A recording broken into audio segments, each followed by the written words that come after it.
Welcome to the latest episode of the Horsemanship Breakthroughs Podcast, trusting your intuition, finding your purpose, and connecting with yourself and your horse on a deeper level with Matthias Geysen.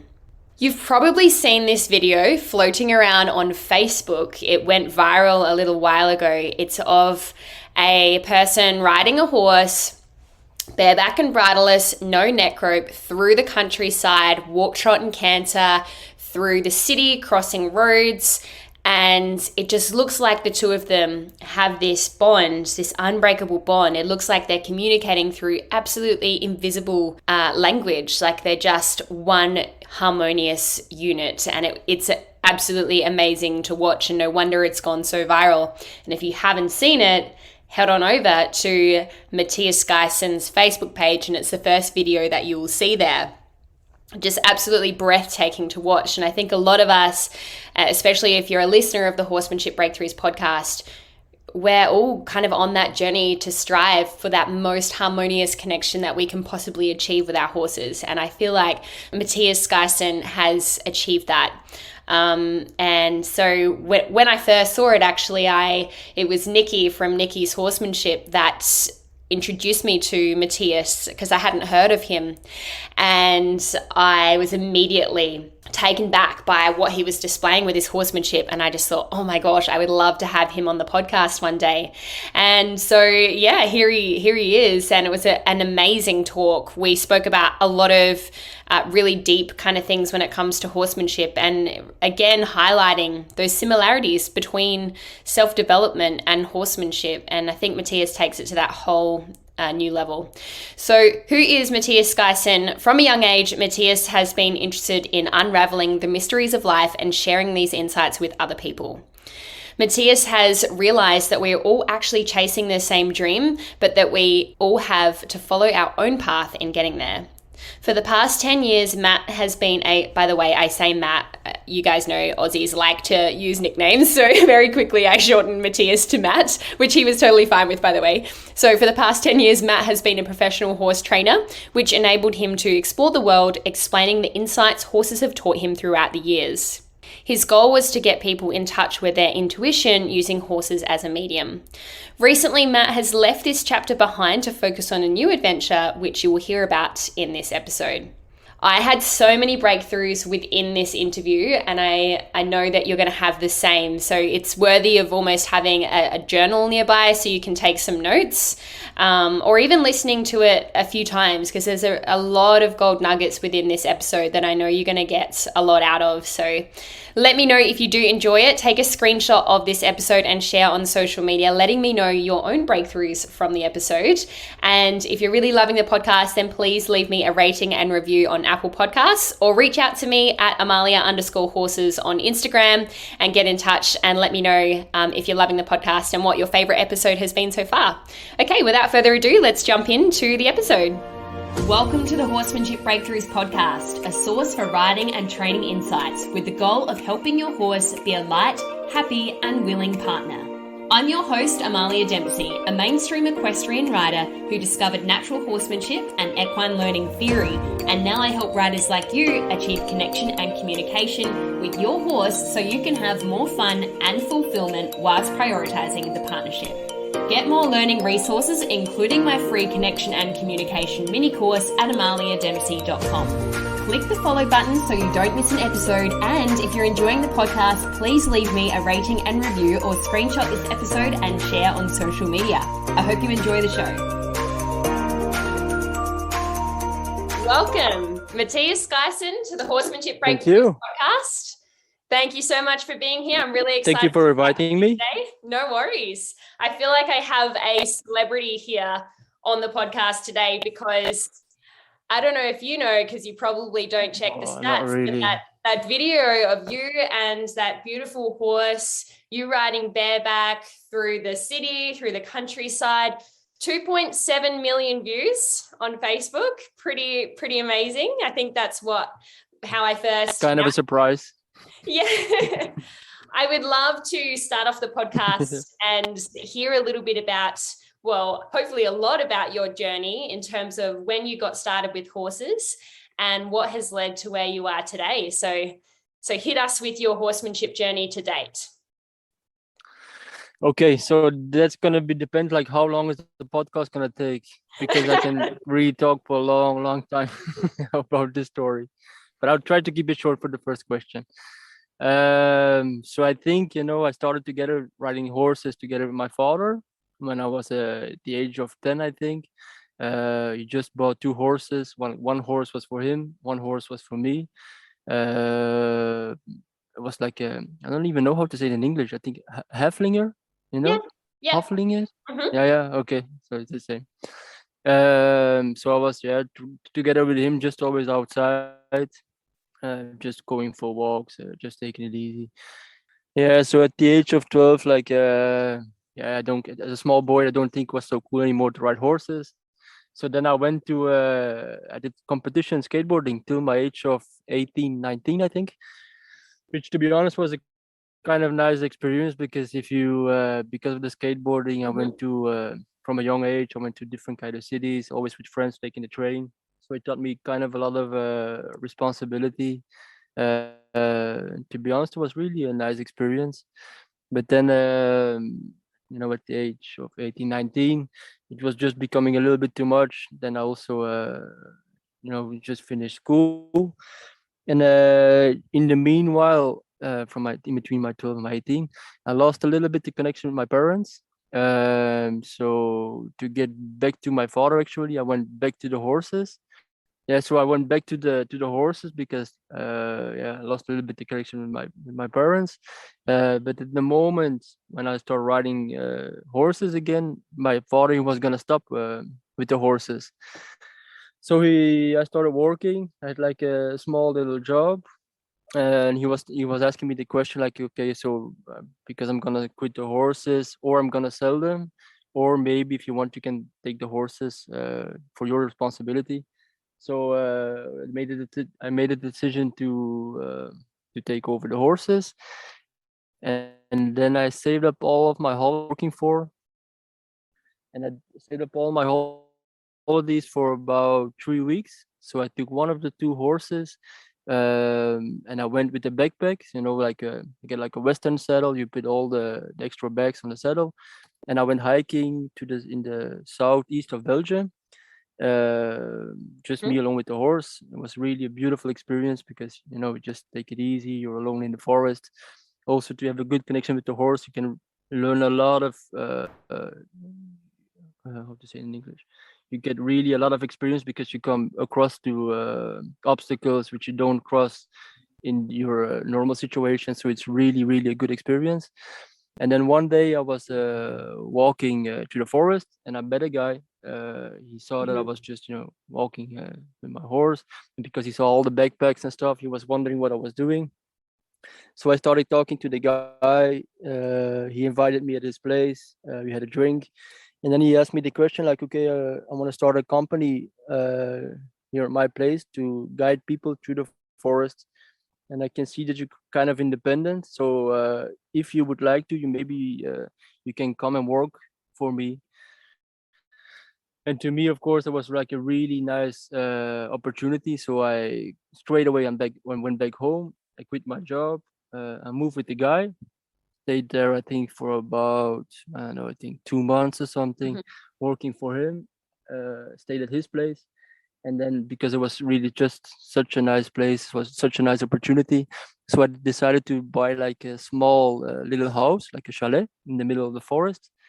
So when I just moved into the chalet, my dad came over to for a visit with a couple of friends, taking with the motorcycle. But there was a problem with the boiler. The I think in English it's the water heater. So there was no warm water at the place. So uh, one day, I think after day 3 or 4, I went to the guy. Took a shower at his place because yeah, there was no warm water. I come back home, and my dad, he was just gonna leave. But he told me, okay, I'm gonna do one more checkup. Maybe it's gonna function. After 3 or 4 days, I don't know. Maybe try to fix maybe fix the problem. So I was thinking, okay, just before, because just before I moved in, there was a company who just brought new gas like in a really huge tank. So I went up in the garden. I went looking. Normally there was like 650 liters of gas. So when I went up looking, there was already 150 gone in 3 or 4 days. Mhm. So that was not normal. So I went back down. I went back down to the house. I went to the basement, and at that moment, when I just arrived in the basement, it was like a big explosion. I go backwards. I fall on the ground. Yeah, I fall on the ground, and like Oh it my was God. really like my face was bleeding. It was a really was kind of a big explosion. Then my father, he went out of the basement completely black. The skin was peeling off. There was no more hair. It was kind of bad. So the story was I was Oh my 2nd-degree gosh. burns. My dad was 3rd-degree burns, so you can even still see a little bit of the scars, which of course is not so nice. One of the friends was inside the building. He was thrown up in the air, went land down on his knee. The underleg, I don't know how to say it in English, but like the underleg was on top of the other leg, and it was 65 stitches. So it was kind of a big deal. Like helicopter came, you brought it to the hospital, and then so I stayed there for a couple of days. My father stayed there for, I don't know, 2 or 3 weeks. So afterwards, go back home, stay with my parents because there was no more place to stay because my house exploded. Sorry. So afterwards, I would go back to the guy when I was recovered, but he was gonna divorce, so there was no more company, there was no more house. So I moved back to my parents' place, and then I started thinking, there were so many people who Mhm. ride horses in the region where I lived before, was like in the north of Belgium, but you almost never see people riding outside. So I was thinking, okay, it's maybe not the most beautiful region to go for an outside walk, but still they're gonna people for sure you're gonna reach a lot of people who don't want to ride in the arena. So I can just give it a try. I live at home. There were not so much expenses. I got the 2 horses, just see how it goes. So I started my company in the north, just with the 2 horses, started Mhm. guiding people. People were kind of happy, so I bought more horses. I rented more fields, so everything was growing. And then one day a guy came. He said like, "Oh, maybe I would like to ride a horse, but I don't know how to do it. Or you're not able to teach me." So I said, "Sure, yeah, I can just give it a try." So I started teaching people. Then I started training horses. I started working with difficult horses. And things, it's just starting to develop, which was, of course, kind of nice. But then you have to make a choice. So I was working 7 at 7 from the morning till the evening, which was just becoming too much on a given point. So then I had to make a choice, and that's always, I think a lot of people will relay. I think it's relay on this kind of situation. If you if everything is going kind of okay, then also I bought a new car to pick up to feed my horses. I moved to an apartment, so my expenses were getting a little bit higher. But I was just working way too much, and then you come to the problem. Okay, you have to make a choice. Am I going to continue doing like this for another couple of years, or if I really do I really have to make a good choice where I want to go to? So I made a choice to stop guiding the people. I made a choice to stop teaching the new people, and I only focused just on the courses for the more developed people, and on the uh, Mhm. how to say it in English. I think it's a strange term, but like breaking in a horse, putting the horse first time on the Yeah, saddle. or it's Yeah, starting a horse under saddle. Yeah, that's right. Yeah. yeah. So I started focusing more on those kind of stuff, and then yeah, little by little, But I think that's also maybe. I think that's maybe for another question afterwards, because otherwise it's really gonna take too long. But then afterwards, I focused more on the private lessons. Then I made a video. I made a couple of videos, and because of the videos, everything went kind of okay. I should just told it, but a little bit viral. And because of the videos, I Mhm. started giving clinics. And yeah, that's a little bit how it went. To keep it as short as Amazing. possible. Yeah. Yeah, wow, what a journey. How incredible. Yeah. And it sounds like Yeah, it sounds like you kind of developed your own style of working with horses over the years, just spending so much time out in nature with them. But could you give us a little bit of a picture as to what is your training approach or philosophy with horses? Well, my opinion is like, I think the biggest problem for most people, I think, is just like we overthink every situation. So a horse is always gonna respond to emotions. So if you're gonna approach a horse with your mind, it's always just a little bit strange for a horse. It's gonna take some distance because often it's just something they don't understand. So for me, the key is just like how to be present in the moment without overthinking like every situation. Of course, such kind of stuff, it's always really easy to say. And it's really difficult in the beginning to really, how to say, To put it into to do. practice. Yeah, put Yeah. into practice. So my opinion is just like it's some kind of I think it's impossible if you're gonna go to horses and you can only just be in the moment if you are around horses, because you will never go to the deep point to really connect with them on a deeper level. Because the problem is if you go back into the car and you go back into daily life, all the memories or just all the thoughts are just gonna come back. So it's really some just think how I can explain it on a better way. I think it's just like something you have to achieve in no matter what kind of situation, just Mm. to be present, just to be present in the moment. Yeah. Normally I was gonna say normally I was gonna say something else, but I lost a little bit my sentence. But I even think even later on in the interview, I think it's gonna come back.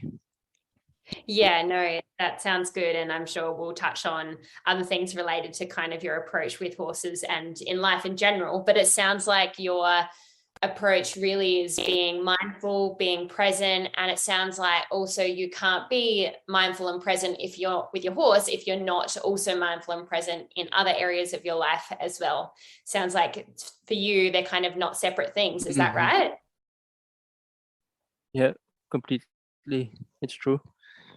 It's really just it's a whole it's you really have to find your, and that's also something like in the future with the future plan I want to do now is like I think the biggest problem for most people actually they don't have a they don't find their purpose in their personal life. They don't have some kind of goal. So what's the problem for most people? They're gonna search. Some people gonna search like inner calmness. They do it with meditation. Some people do yoga. Some people gonna approach horses because horse is gonna be the mirror. If you think too much, it's gonna create distance. So those kind of things can be really nice for a certain kind of moment when you're in the moment, when you're doing the exercise. But then once again, the problem is if you finish the meditation, the yoga, or work with horses, or no matter what kind of thing you're doing, and you go once again back in the car and you drive back to your daily life, everything is just gonna come back. So if you don't find your purpose, your goal in life, and you're not following your instincts, it's my opinion is I think it's almost impossible actually to find some kind of inner peace. So the yeah Yeah, that's yeah, no, I lost I'm just, sentence again. I'm just a bit kind of speechless in a way, 'cause like you're taking it to that next level in terms of, yeah, connecting the dots between self-development and connecting with horses. It's really, yeah, I think other people have mentioned that on the podcast as well, but it just sounds like for you, it's so intertwined, and it sounds like that your real passion now, and we've already discussed this kind of off air as well, is helping people find their purpose in life too. Do you want to talk a little bit about that and what direction you're going in now? Yes. So the thing is, so now I think I work with horses for about 8 or 10 years, I think, anyway, on a professional way. So they really taught me a lot and was a really good experience. I've learned how to deal with people, with horses, with animals, also just with difficult situations. But the problem is just like if you only work with horses, you're only also gonna reach people who are just gonna work with the horses. So I think, to be honest, it's a little bit. I think it's a little bit small. I don't want to be like. I think it's you reach too small a small group of people. So I think if I now can Mm. get out of the horse, let us say industry. I don't know how to say it in a different word. Then I Yeah, can that's right. then I can be able to reach way more people on a different way. So now that's also a little bit the thing what I'm gonna do now with the podcast, not with the podcast, with the platform we're gonna launch in a week or two. On the platform, I'm just gonna explain people, okay, because what did I do when I was a young kid? How did I get to the horses? What did horses taught me? But then also I'm going to explain more about the future plan. And what's going to be then the future plan is to buy like a really nice setting, like a really nice building with a lot of ground around, but just to bring people together to find their own purpose again. So these days, more and more you see, like, I don't know how it is in Australia, but I think in Europe you see more and more people do such kind of stuff, which of course is very nice. But the problem sometimes is that they do it a little bit on a alternative kind of way, and that's Mhm. sometimes kind of dangerous. If you are too alternative, I don't think it's a really good thing. But if you're going to be too much on the other side, it's also not a good thing. So you have to find a balance in between. So the thing is, if you're going to bring people together, it's going to be about foods or nutritionists, I think, in English. But it's Yep. also going to Yep. be with medicine. It's going to be with doctors. It's going to be with a yoga teacher. It's going to be with people who can are able to work with horses. So it's really going to be a setup with really a lot of people. Because my opinion is also like, uh, for me personally, my opinion is like every disease that can happen to a person or even to an animal, it always has some kind of it has some kind of a, I don't know how to say it in English. It has a reason. If you're mentally unstable in some kind of subject of your life, often you're gonna create some kind of disease. So the place is gonna be Mm. a place where you can prevent diseases, but also if it's already too late, that you can still go to the doctor, you can still go to the osteopath, or it's gonna Yeah. be a little bit Yeah, like a really holistic approach. holistic, yeah. But um Yeah, holistic. yeah, yeah, just everybody together, just doing his thing. Yeah, that's really nice. I can't wait to see your dream come into fruition. Just backtracking a little bit to the horse side of things again. Can you Mm-hmm. tell us, and I'm sure this relates to, personal development and mindfulness and being in the moment. Can you tell us what has been your happiest horse memory? For me, there are many kind of nice memories, but I think one of the most beautiful ones is like is with I had before I had the Arabic stallion. It was not just my personal horse, and I think if you ride horses, you can do it on many ways. You have different kind of disciplines and stuff, but if you just, let us say, the basics, just like the beginners, if Mhm. you're gonna ride a horse, often you sit on the horse. If you want to go to the left, you're gonna pull with your left hand on the rein. If you want to go to the right, with the right. Stop is pulling with your both hands. It's just the really basics. Then you have people who go to a little bit to the next level. They're gonna ride the horse on body weight. Yeah, so that's already much more advanced. Even for some people, this is already kind Mm. of difficult, because if you're already too stiff and you're not flexible in the hips and everything else, Mm. it's already kind of difficult. Yes, absolutely. Then we can go to the third level, and that's often already for most people kind of difficult. If you're really good in the moment, and you also have a really good horse, because that's also a really important thing. If you have a good connection going on in between you and your horse, then it can even happen if you just even think to go to the left, or you even think to go to the right, Mm. that the horse will just follow your instinct and you will just also go to the left, which of course is already a really nice experience. But only then once in my life, I had an experience with my stallion. I was riding outside just in the fields, and on a given moment, my personality, my own way of being didn't exist anymore. My horse, his personality, it didn't exist neither anymore. It was just such an unbelievable experience. Like we just became like mythological figures like a centaur. Yes. We just became something else. It was unbelievable. Maybe it was only for 15, 20 seconds. It was not so long, but it was just unbelievable. Like, you don't even have to think to go to the left. I was just, even now when I'm speaking to you, even if the video doesn't function, when I'm talking, I move with my hands. Yeah. Yeah. There's not even a single second. There was not even a single second in between my movements. It was just the same. I wanted to go to the left, so I went to the left with 4 feet. When I was going for a trot, I just went for a trot. It was, yeah, I don't even know how to explain on a proper way, but it was just unbelievable. The thing is, it was just only once at the moment, once of a lifetime experience. And I think then the most difficult part of most people, as well as for me, is if you want to happen, or if you want to achieve that kind of feeling once again, then I'm almost 100% sure it's never gonna happen again. Because once you want to achieve something, often you just create the opposite. You just push it away. Yeah. So maybe that's what I'm thinking. If I'm gonna get more and more connected with myself and get more and more in the moment with myself, then maybe when I'm 60 years old, maybe when I'm 70, 80 years old, maybe I can even achieve to ride my horse in that such kind of way, like every day, every moment when I get on a horse, maybe I'm just, I'm able to connect such kind of way.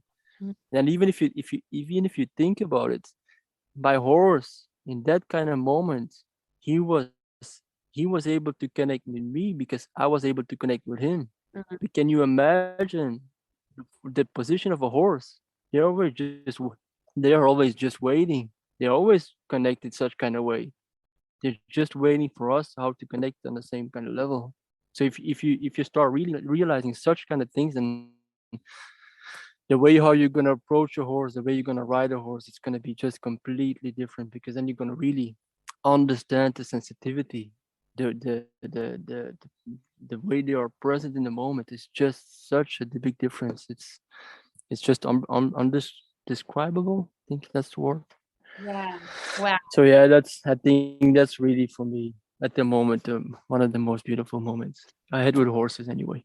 Oh my goodness, Matt. I am just in awe of what you're saying. And I feel like our listeners, and myself included, we are on that I guess journey to achieve what you have just described. And it's interesting you mentioned, like, the more you want it and like try and pursue that, the more you kind of push it away. And I felt that in my own journey as Mm-hmm. well. Like, the more badly you want something, it's like you are forcing it away. But as soon as you let go and just allow and connect with yourself, connect with your horse, things happen a lot more easily. I mean, I'm not at that Mm-hmm. level that you're at with what I've seen in that video of you and that horse. I mean, can you, with that 15 seconds that you had with that horse just being one, was that the same horse in the video? Can you tell us a bit more about that particular horse? No, it's another. Yeah, It's because it looks no, like it's that even kind of it's even it's connection. even another. It's a no. But even the video that's most well known, that's with my mare. It's like an Anglo-Arabic horse. Yes. So she's still alive. She's still with me. So really, we also have a beautiful connection, but it's really nice connection. But it's not the same as with the other experience. With the other experience, Wow.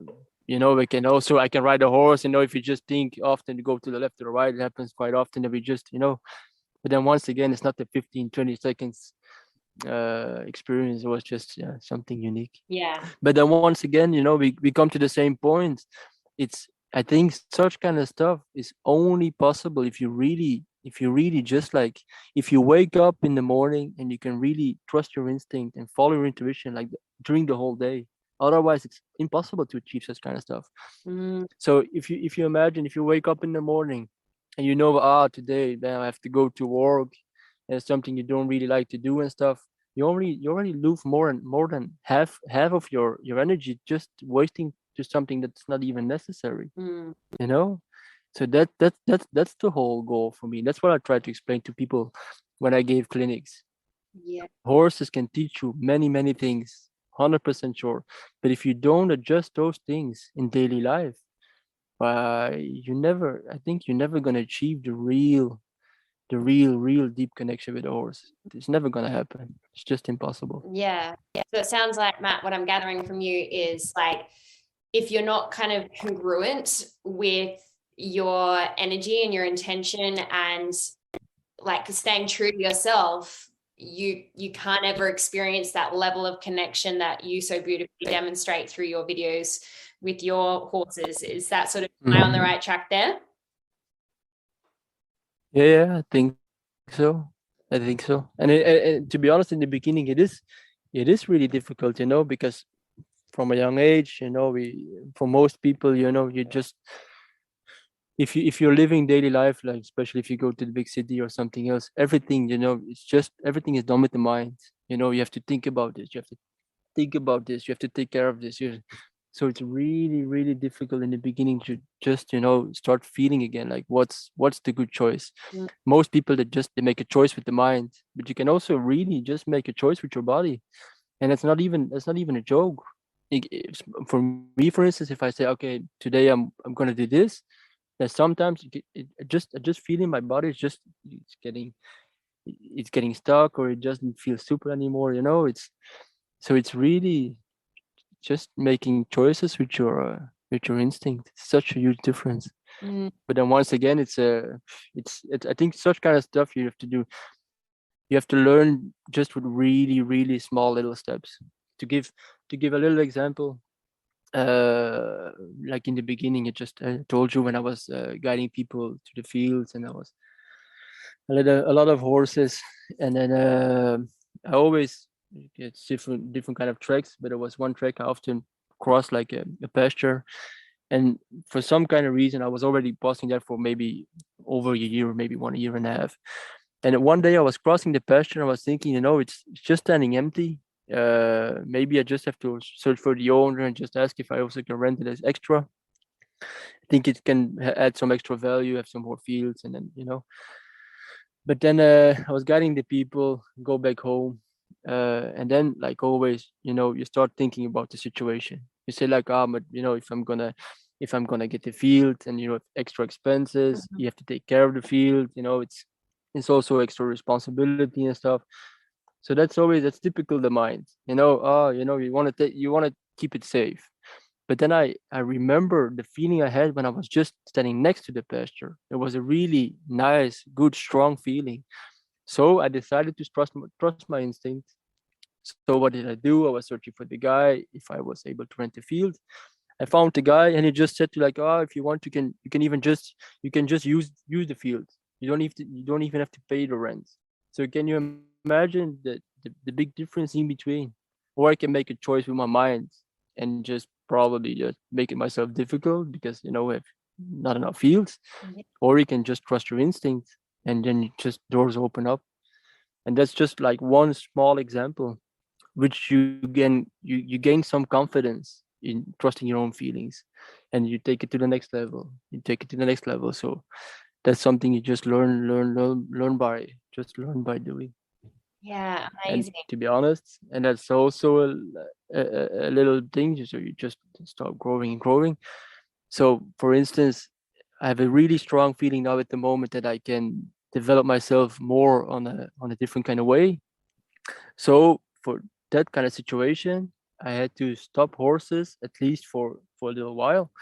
Most people, they don't understand the situation I'm at the moment, because they say, you can help out a lot of people, you can travel to many countries, you also make kind of some good money. So why would you even stop such kind of stuff and take a risk to start something new? Mm. So that's just the same. It's just because I have the feeling I have to do such kind of stuff. It's just that's the only thing. It's just my instinct. And I know I learned so far that when I trust my instinct, it just doors open up in much bigger ways than it was even possible before. So in the beginning, once again, it maybe scares you to take such kind of choices. But once, if you have more experience and more knowledge about such kind of stuff, the scare, being scared, I don't know how The to fear? uh, being afraid of such kind of situation, it doesn't happen anymore. You have much more confidence, you have much more faith, you have much more just knowledge. It's just knowledge. Yeah. That's just one of the basic rules of life. It's just such a simple Mm. it's just such a simple thing. And once you achieve such kind of stuff, then we can learn more stuff and more stuff and more stuff, and just keeps going, doesn't stop. Yeah, wow. Okay. So if some of our listeners are listening and going, oh my gosh, I would love to be able to do that, but I have no idea how to even hear my intuition or trust my intuition or work out what my gut is trying to tell me, what sort of tips and advice would you have for them? I mean, I know you've got the whole platform coming up, but could you just give us a little insight or a little tip to help us follow our intuition? Yeah, that's it. It's a really good question. That's also one of the reasons, of course, why I'm going to do the platform, because you have to explain it on different kind of ways for different kind of person. Yes. But it's like I'm saying, it's just you have to start really with just basic choices, like really basic choices. Like if you thinking how to give some kind of example. So even as basic as, okay, I feel like I want to maybe do some work with my horse, or maybe I want to go and do some exercise. Could you start with a simple decision like that? Of course. Yeah, that's a good example. That's a really good example. Mm-hmm.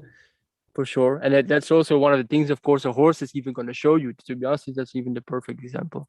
Because if you that's also often one of the biggest problems. Mm-hmm. If you have a job which you're not so happy about, you have a kind of a rough day, and everything is kind of difficult that day. And you arrive with the horses and you say, okay, now today I'm really, I'm just gonna enjoy. So I'm in the mood for riding, Mm-hmm. which is kind of normal because you just have a really rough day and you want to, do something nice. Yeah. But it doesn't mean it's just a good moment for the horse, and that's with your mind, you're gonna make a choice to ride a horse, but then probably you're gonna break some kind of connection in between both, because maybe for him or her it was not a good moment. Yeah. But if you are able to listen and just to see, okay, what does my horse want at the moment, and actually what do I also want in the moment? Because you could say, I want to ride, but do you really want to ride, or is it just if you or do you really just want to be calm at the moment, have the good connection? So if you make a choice to ride, just already told you before, probably you're just gonna lose some connection. But if you're able to listen, then you will see that's gonna be such a huge difference for your horse, also just for you. And yeah, that's how you learn. And then you try to do the same in daily life.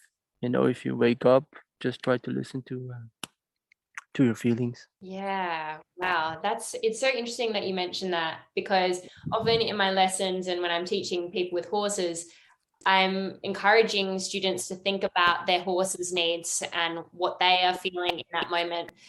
But I suppose I don't put a whole lot of emphasis on the humans. That's really interesting that you say that. Like, what are we feeling in that moment? What do we need, rather than, what do we want? Yeah. It's true, and it's kind of difficult. Mm.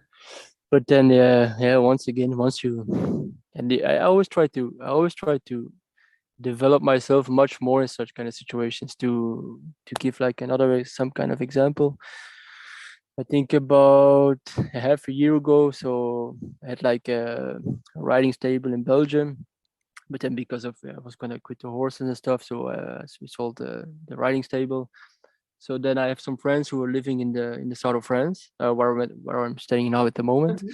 So I was able to put my horses with them. So I was thinking, okay, so I can make a choice, or I can rent like a trailer and I can just do the whole road just with the car, or I can just make it some kind of adventure and just go on foot. So I decided to just take my two horses, take my backpacks and the whole stuff, together with my dog, and so we moved from Belgium to normal. The goal was to go to the south of France. And the thing is, so even if I walk outside, even with every decision, maybe sounds kind of strange for some people, but if you the first kind of section, the whole way out of Belgium, I did without a compass and without the map. It was just on my instinct. Wow. So if you walk and you go on a section on the left to the right, and I'm not joking, I just follow my instinct. And I just sometimes I go to the left, sometimes I go to the right, and you can just sometimes you can feel like, okay, the direction is gonna go to the right, but sometimes you just have some kind of feeling, oh man, I some kind of reason I have to go to the left. So you take the exit to the left, and then often some always beautiful things happen. I go to the left, you see a beautiful region, and then often you meet also really nice people. So then you get invited by other people, you have a drink. It's just because you're making good choices. Yeah, and So then, yeah, it was just, so you learn more and more about trusting your instincts. It was, yeah, good experience. Taught me a lot, and you just get stronger and yeah, more connected with yourself. it sounds like you've had a lot of practice at trusting your intuition, following that through the horses, which is pretty cool. And I'd love to hear your thoughts on what you think makes a happy horse.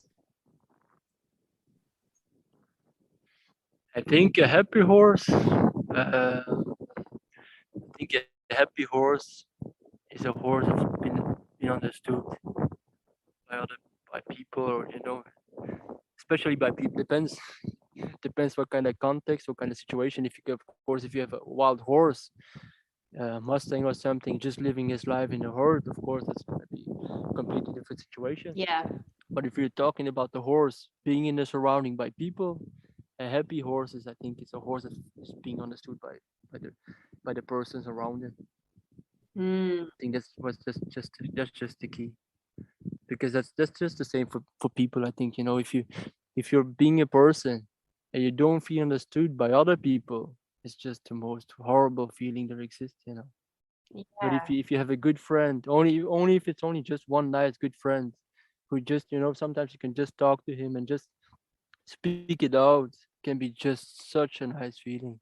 And that's just the same with the horse. Sometimes also a horse just needs to release some kind of stuff.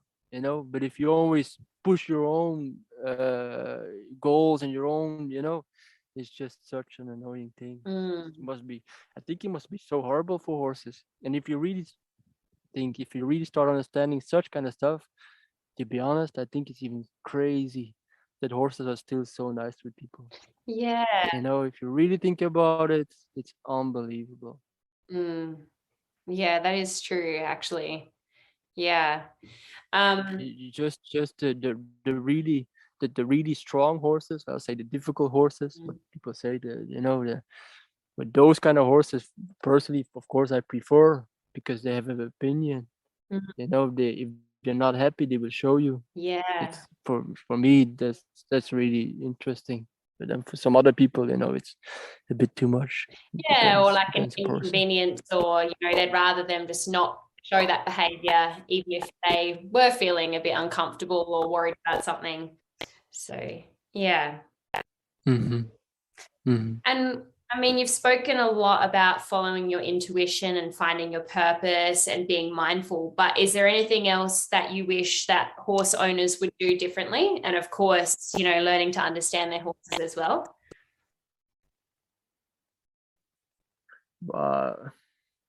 It's difficult to say, because there are many situations. It's kind of difficult to say, but the key, like we also spoke about before, is just if people are able just to stop overthinking a situation, it would be so helpful. It's such a big difference, but of course it's one of the most difficult things for a person, so it's very easy to say. Yeah. And could you tell us who have been your most influential mentors with horses?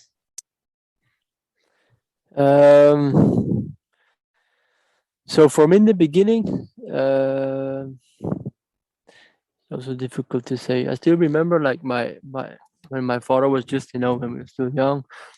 My father always liked, like, Klaus Ferdinand Hempfling. I don't know so much about him. I don't know where he lives. I think it's Denmark. So I think he really has a lot of really nice stuff Klaus Hempling. But then when I was just Klaus Hempling, Mhm. yeah. But then so when I was going back to the horses when I was 18, 19, uh, I really, for some kind of reason I always had a really strong feeling that I was I was I was not strong enough even to look at other people what they were doing, because I just felt like if I'm gonna do such kind of stuff, I'm gonna lose my own approach with horses, because that's what it's all about, you know. And I even tried it once. I think I went back to the horses, did some kind of stuff with them for, you know, just going for walks and just taking it easy. And then one day I took one of the books of my dad, and it was of Klaus Ferdinand Hempfling, and I was looking at one of the pages, saying, "Oh, you know, he's doing this and this," and then so I go to the horse, to one of my horses, and you know, just see what he was doing, and it didn't work at all. It was really Interesting. really not working at all. And it doesn't mean like he's doing a bad job, not at all. But it was just because I was copying something for someone else, and for me that doesn't function. So it's not even possible. So I think for maybe, I don't know, 3 years, 4 years or something, I didn't. For I'm not joking. I didn't look anything from someone else. Mhm. I only just did my own stuff. I never took any lessons. I never did anything with someone else. I just focused on my own stuff and just see like, okay, what can they teach me, you know. So that's I think that's the key. Yeah. But then after 3 or 4 years, I had some more I had some more knowledge, I have some more experience and stuff. So then I started looking at some more other people. And then yeah, so once again, I think Klaus van Templing has a lot of nice stuff. Mm. But then for some kind of reason, I think he changed a little bit now. So I think when he was still young, that's really one of the people I say, okay, that's a guy who would like to meet. Not even just to talk about horses, but just life in general. You know, can be a really beautiful experience. But the feeling now changed for some kind of reason. I never saw him, but I heard some kind of stories, but it does not mean that they're always true. Mhm. But for me now at the moment, it's not really necessary anymore. Okay. And then from the other people, I really like also Frédéric Pignon, Yes. the Frenchman. Yes. Yeah. I was going to say I've got one of Klaus Hempling's books, and also Frederick Bignon's book. I think it's called Gallop to Freedom. Yes. So yes, I'm a big fan of him as well. Before you tell us more about him, could you tell us which book you were referring to of Klaus Hempling's, even though it didn't necessarily work for you, or do you remember? No, I don't. I, after 3 or 4 years, I read them all, but I've no idea. Okay. I think I read them all. I think I read them all. But anyway, I don't know the titles. So I don't know. I'm really bad with names. That's I got a okay. good memory, a lot of stuff, but I don't know the name. But yeah, of course, if you just look him up, you can find on the internet and Yes. just Yeah. see all the books. Yeah. Yeah. So you were talking about Frederick? Yeah, and also yeah, with Frederick, I think he has something special. You know, just the way how he is, you can just see like, and also if he works with horses in Liberty, you can just feel like they are really more free than other people that work with horses in Liberty. That's my opinion. That's what I see at least. And also, if I it happens sometimes, it happened when I went to some kind of place where I was going to give a clinic. That also Frederic Pignot also went to those people. So then, of course, I'm also interested. Like, okay, how is the guy? You know, how is he doing? And then of course they tell me some stories about him, and then I think it's really nice. It's very beautiful. Even if he does some kind of show, so also with other people, if you make a show, often it's really it's trained. I don't know how to say trained in. I don't know. It's really exercise. Just repeat, repeat, Yeah, like repeat. drilling. So for a horse, it just becomes an exercise. Yeah. So you can just see some kind of magic. It's already gone. That's just my opinion. And I think with him, it's of course he has some kind of exercises for sure, Yeah. but also a lot of things is if the horses that run away, he's gonna improvise, and that's beautiful because you can do such kind of stuff if you're being alone, no people watching. It's one thing, but if you're able to do it with really a hundred of people, even more people around, and you still have so much confidence just to improvise, Yeah. it's beautiful. It's really. It's really beautiful. Yeah, I did read that in his book as well, that the performances aren't necessarily scripted or rehearsed. I mean, of course, there are certain maneuvers or whatever that they've practiced, but it's all very much like they go with the flow and kind of work with the horses and what they're wanting to show on the night, which is really amazing when you think about it.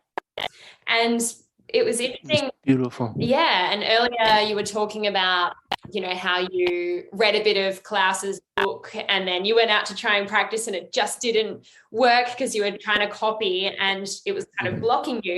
And I think it's really interesting because you kind of got to have this balance between learning the theory, learning the practical, and also trusting your intuition and what feels right for you and kind of working out your own style of working with horses.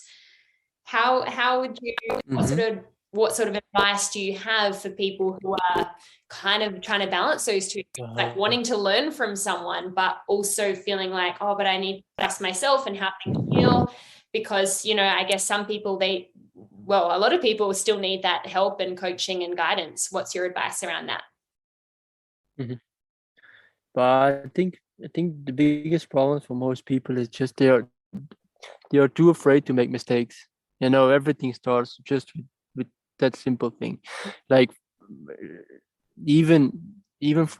often give the example because I would just still give the example. Let us say if you for a lot of people, if you're, let us say 40 years old or 50 years old, for instance, when they were just being a child, they're gonna ask for a horse to the parents, but of course it's not gonna happen because it's gonna be too expensive.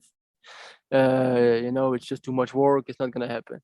Afterwards, when you become older, when you're just young, you don't have enough money yourself to buy for a horse, or you just don't have the knowledge, so it doesn't function either. Then probably you're gonna meet with your husband or with your wife. You will have some children, so it's also not the moment yet. So what happens? And but I'm just saying for just some kind of group of people, when they become 40 or 50 or something, then they finally, after so many years, they are able to have the money and to have the time to buy a horse.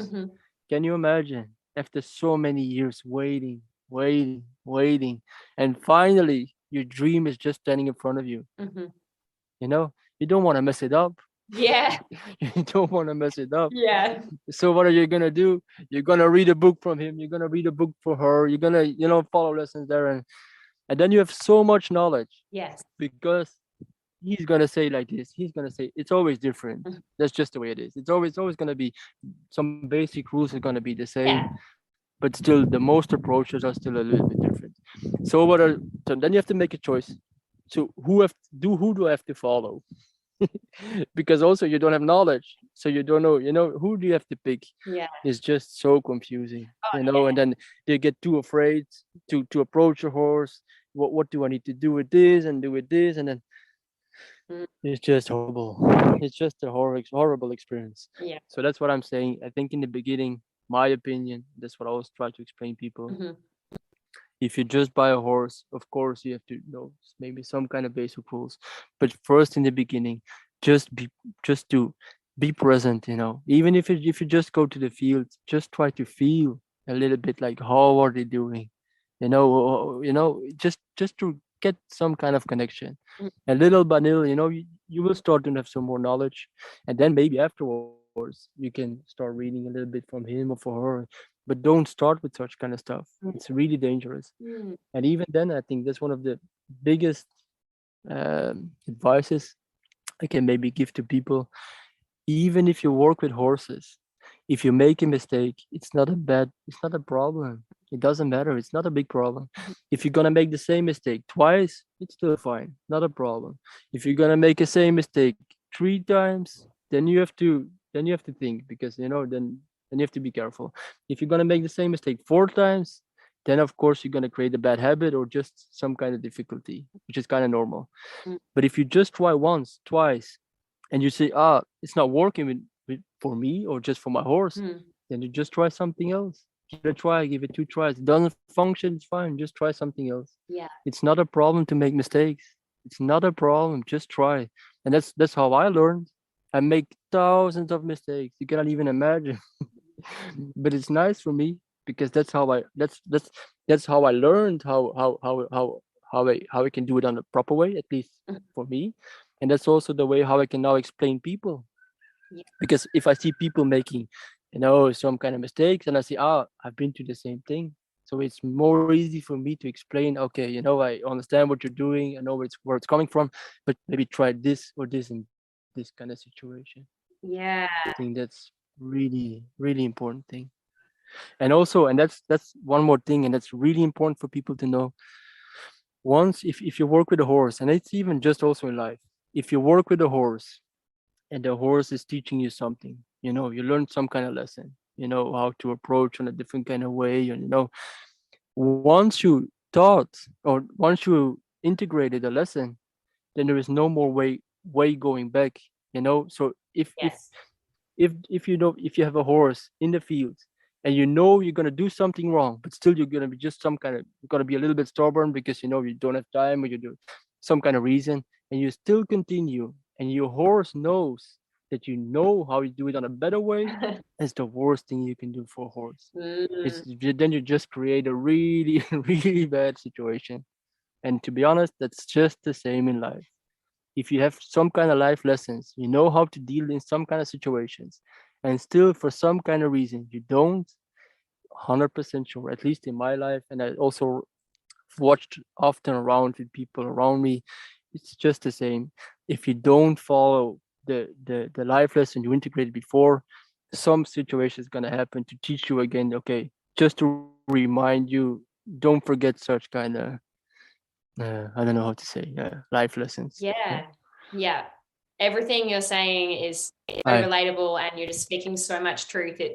Yeah, it's really good to hear. And I think it's one of the most common things I hear people say, especially my students. They say, I'm so worried about messing it up. I don't want to make a mistake. I don't want to ruin my horse. And it's like, I wish I could just lift hmm that kind of limiting belief off of them, because you're going to make mistakes. Like, that's just a part of the journey. And you kind of need to accept hmm that if you're going to progress, because you're never going to be able to hmm avoid um, making mistakes with horses, because it's just an inevitable part of the learning process. for sure, it's just the way it is. I would love to hear a mistake that you've made with horses that you would no longer do. Could you? Oof. Yeah.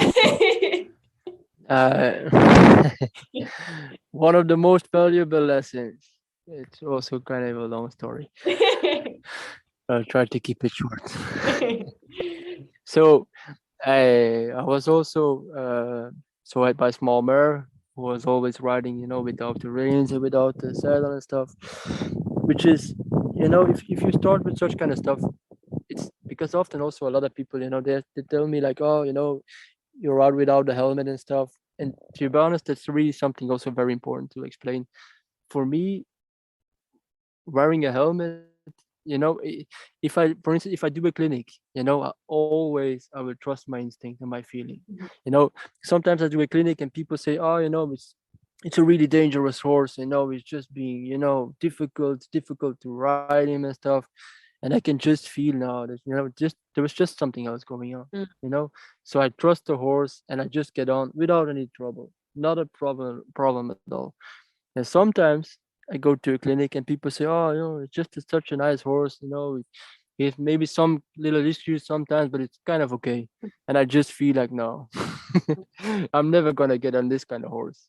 So I always try to trust my feeling. Wow. So if I'm gonna ride my horses, I really, before I do some kind of stuff, I need to be 100%. You never can be 100% sure, but as close to 100% sure, I know I'm keeping it safe, and I'm just, uh, so if people tell me the question, oh, it's kind of unsafe riding a horse without the helmet and stuff. To be honest, you know, for me it's kind of okay. And even I'm going completely away of the subject That's I want to okay. I want to talk about, but still, I'm just gonna continue.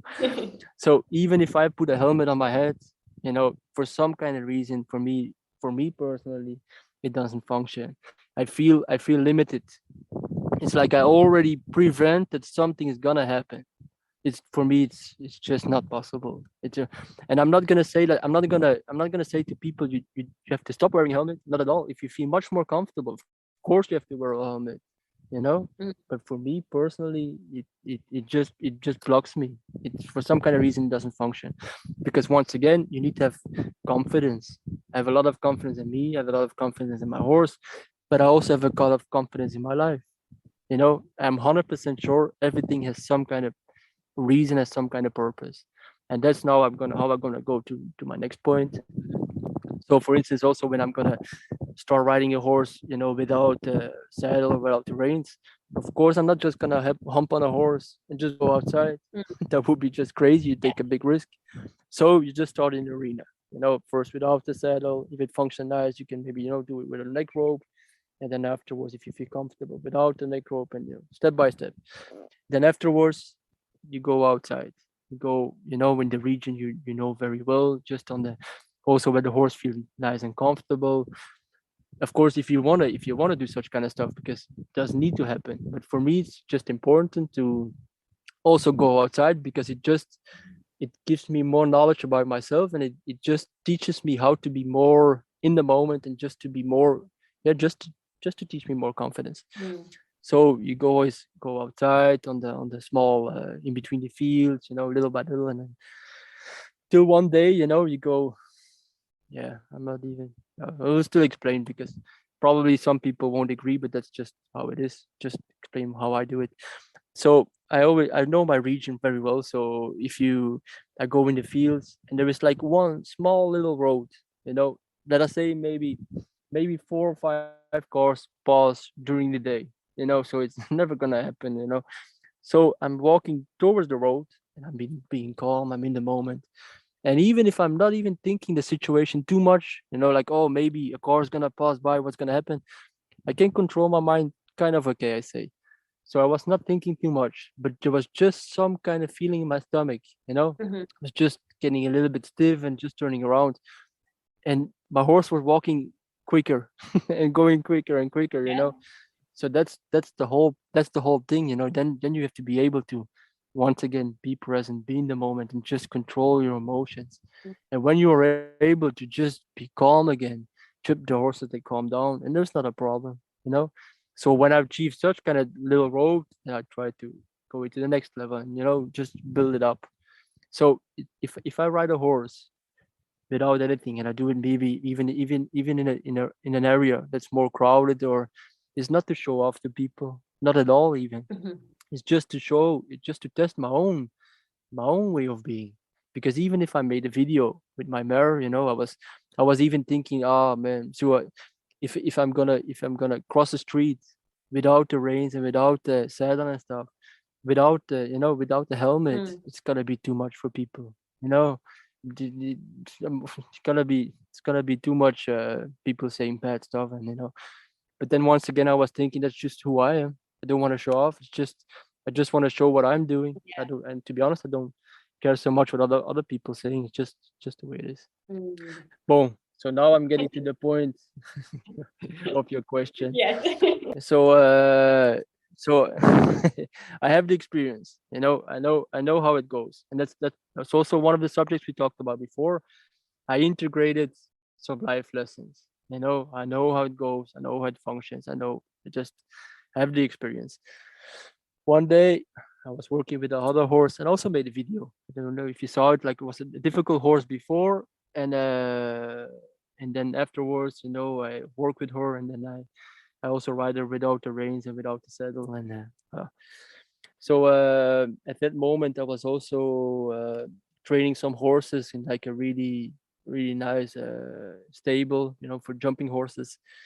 And because I think if you are calm and being present in the moment, to even train a horse, you can do it really easy and really quickly. But that's also not for this kind of question.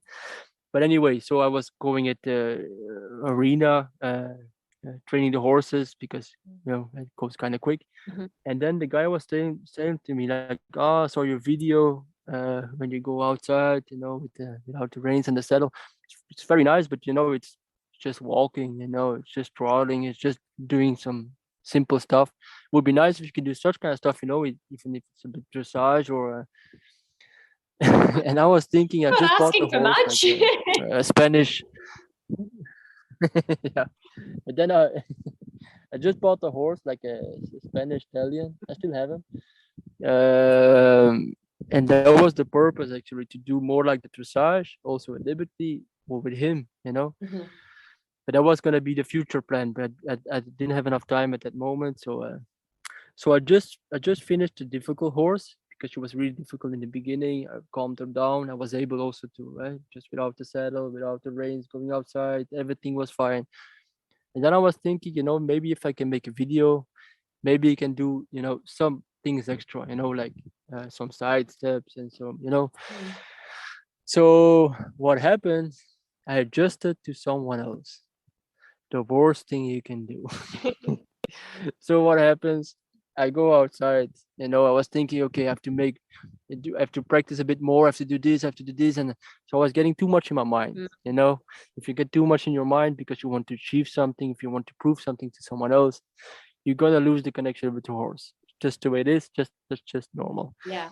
So go outside, go for a little walk, and going on the road, and with the horse, I already passed so many pastures with so many horses. She never moved an inch. She was so calm, just so relaxed. And for some kind of reason, on that kind of moment, I was walking outside and there was crossing a pasture and there was a horse coming in a gallop. And for some kind of reason, she really she get afraid and she took off. Mhm. And then of course, if you don't have the reins, if you don't have the saddle, Mm. if a horse just really spooks, then you can say whatever you want, but it's if you're not on the countryside on a big pasture, you don't. Mm. Sorry, just some things can happen. So I jumped out of my horse. Mhm. She took off. She just ran back to the pasture. Yeah. So nothing happened. I was kind of okay. So straight away, I realized my mistake. Because just realized, okay, I adjusted to someone else, just the way it is. Have to go to the horse. We're not gonna do such kind of stuff anymore. No dressage, just the basic stuff, and then we're gonna just stop. Mm. I go back to the horse, and for some kind of reason, I had to start over from scratch. So before it was really one of the most difficult horses. I think it took me maybe 2 months or something to really get to the point to really have the knowledge to go outside in liberty. Mhm. It's like reading a book. You read a book, you just finished, and you just snap with your fingers, and you forgot the whole book.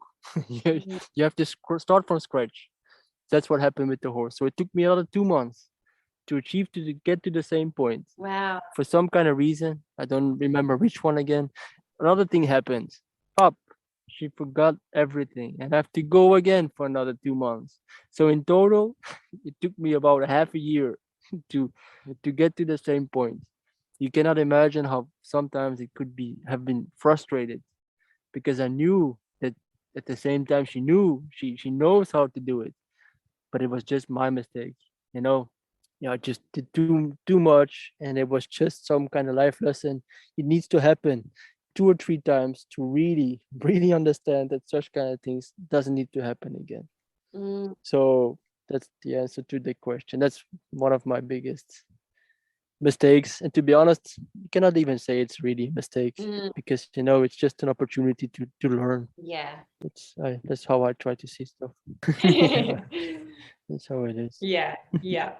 Now, just before we wrap up the interview, I want to discuss a couple of things. The first one is, can you let us know a little bit about your platform that's coming up and how people can get on board with that in terms of, is it an online thing?